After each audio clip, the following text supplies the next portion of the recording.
నమస్తే అండి. నేను మీ వనిత. ఈరోజు మన వీడియోలో మంచి డైట్ రెసిపీని చూయించబోతున్నాను.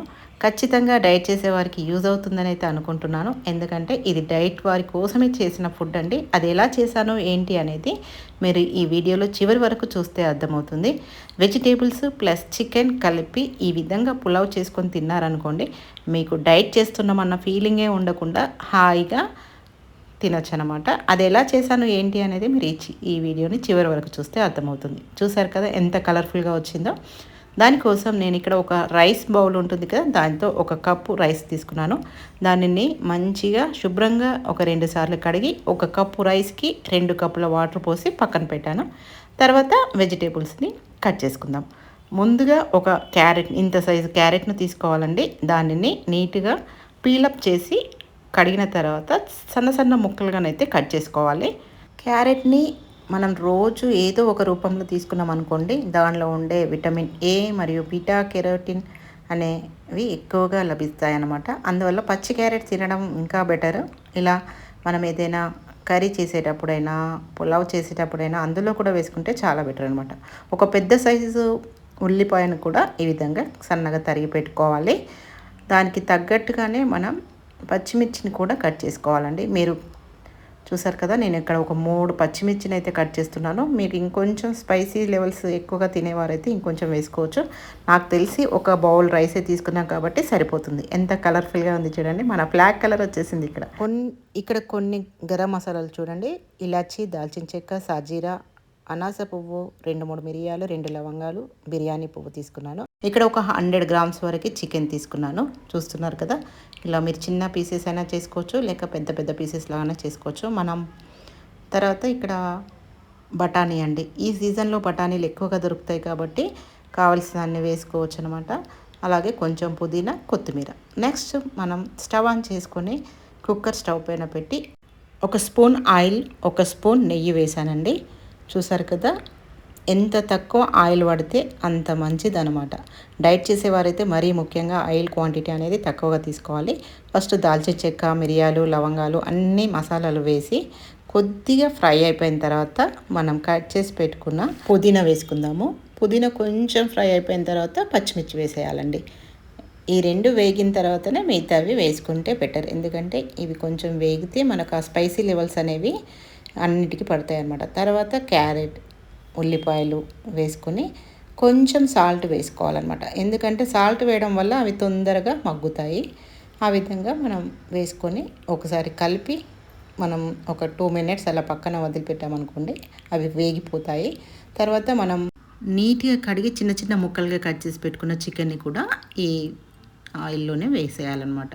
చూసారు కదా, అవి కొంచెం వేగాలండి. చికెన్ కొంచెం టైం పడుతుంది కదా ఫ్రై అవ్వడానికి.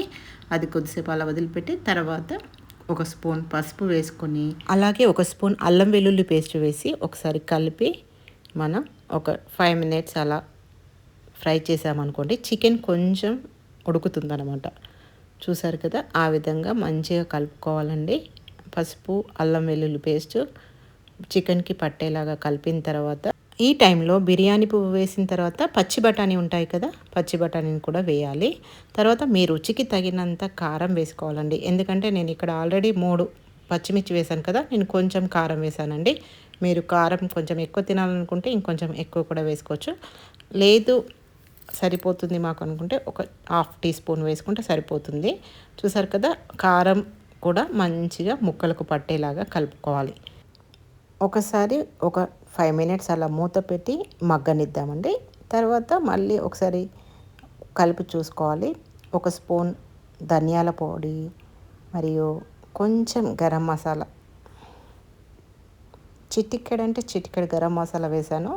ఎందుకంటే మనం ఆల్రెడీ పోపులో మసాలా దినుసులు అన్నీ వేసాం కదా, అందుకని నేను చిటికెడు గరం మసాలా వేసాను. చూసారు కదా, మనం కొంచెం ఆయిల్ వేసాం కాబట్టి కింద మాడిపోయే అవకాశం ఉంది. అందుకని ఈ టైంలోనే మనం వాటర్ వేసేసుకోవాలి. మనం రైస్తో కడిగి పెట్టుకున్న వాటర్ ఉన్నాయి కదా, ఆ వాటర్తోనే స్పూన్కి ఉన్నదంతా అందులోకి కడిగేసేయాలి. చూస్తున్నారు కదా వీడియోలో, మళ్ళీ ఎక్స్ట్రా వాటర్ తీసుకోవద్దండి. రైస్లో ఉన్న వాటర్తోనే స్పూన్ని మొత్తం క్లీన్గా అందులోకి కడిగామనుకోండి, దానికి ఉన్న మసాలాలన్నీ అందులోకి వచ్చేస్తాయి. చికెన్ కూడా హాఫ్ వరకు ఉడికిపోయిందండి. మళ్ళీ రైస్తో మిగతా హాఫ్ ఉడికిపోతుంది. చూసారు కదా, బఠానీ, క్యారెట్ అన్నీ వేయడం వల్ల ఎంత కలర్ఫుల్గా కనబడుతుందో. ఇప్పుడు మనం ఈ టైంలోనే వాటర్లో సాల్ట్ ఏమైనా పడుతుందేమో అని చూసుకోవాలండి. ఎందుకంటే మొత్తం రైస్ అయిపోయిన తర్వాత మనం సాల్ట్ వేయలేం కదా. ఈ టైంలోనే కొంచెం మనం సాల్ట్ అనేది టేస్ట్ చేసామనుకోండి, ఇంకొంచెం ఏమైనా పడితే ఇప్పుడే వేసుకోవచ్చు. కొంచెం సాల్ట్ పడుతుందండి, నేను ఇక్కడ హాఫ్ స్పూన్ వేసాను. మీరు కూడా మీ టేస్ట్కి తగ్గట్టుగా సాల్ట్ వేసుకోండి. తర్వాత మనం రైస్ వేసేసామనుకోండి, మన పులావ్ ఒక 5 to 10 మినిట్స్లో రెడీ అయిపోతుంది. చూసారు కదా, రైస్ వేసేసాను. ఓన్లీ 1 కప్ రైస్ తీసుకున్నాను, దానికి 2 కప్పుల వాటర్ తీసుకున్నాను. చికెన్ వెజిటేబుల్స్తో సహా మనకు మంచిగా విడివిడిగా వస్తుంది. తర్వాత కొంచెం కొత్తిమీర వేసి మూత పెట్టేసామనుకోండి, మన chicken plus vegetable pulao ready అయిపోతుంది. డైట్ చేసేవారు ఈ విధంగా చేసుకొని తినండి, మీకు అన్ని రకాల పోషక విలువలు అయితే లభిస్తాయి. మంచి ఫైబర్ ఉంటుందండి పచ్చి బఠానీలలో. ఈ టైంలో పచ్చి బఠానీ ఎక్కువగా దొరుకుతున్నాయి కాబట్టి తెచ్చుకొని స్టోర్ చేసుకోండి. నేను ఒక 3 విజిల్స్ వరకు అయితే వచ్చేలాగా చూసాను. మినిమం 3 విజిల్స్ రావాలండి, అప్పుడే చికెన్ మంచిగా ఉడుకుతుంది. చూద్దాం. ఆఫ్టర్ 10 మినిట్స్ తర్వాత ఆవిరంతా పోయిన తర్వాత మూత తీయాలండి. చూసారు కదా ఎంత మంచిగా పొగలుగా కనబడుతుందో. ఒకసారి కలిపి చూద్దాం ఎలా వచ్చిందో. ఎంత కలర్ఫుల్గా ఉంది కదా. ఒక్కసారి స్పూన్తో ఇలా మెల్లిమెల్లిగా కలపాలండి. ఎక్కువ ఫోర్స్తో కలిపితే రైస్ అనేది విరిగిపోతుంది. చూసారు కదా, వెజిటేబుల్స్, చికెన్ అన్నీ మంచిగా ఉడికిపోయాయి. నెక్స్ట్ వేడిగా ఉన్నప్పుడే వడ్డించుకొని తింటే ఆ మజానే వేరు. ఏమంటారు మీరు? మీరు ఎప్పుడైనా ట్రై చేస్తారా ఇలాంటి రెసిపీస్? ఇలాంటి మంచి మంచి రెసిపీస్ కోసం నా ఛానల్ని సబ్స్క్రైబ్ చేసుకోండి. దయచేసి సపోర్ట్ చేస్తారని అయితే అనుకుంటున్నాను. చూసారు కదా ఎంత కలర్ఫుల్గా, ఎంత యమ్మీగా కనపడుతుందో. తింటే ఇంకా బాగుంది. మీరు ఒకసారి ట్రై చేయండి. ఇలాంటి మంచి మంచి వీడియోస్ కోసం నా ఛానల్ని చూస్తూనే ఉండండి. If you like the video, please like, share and subscribe to my channel. Thank you for watching.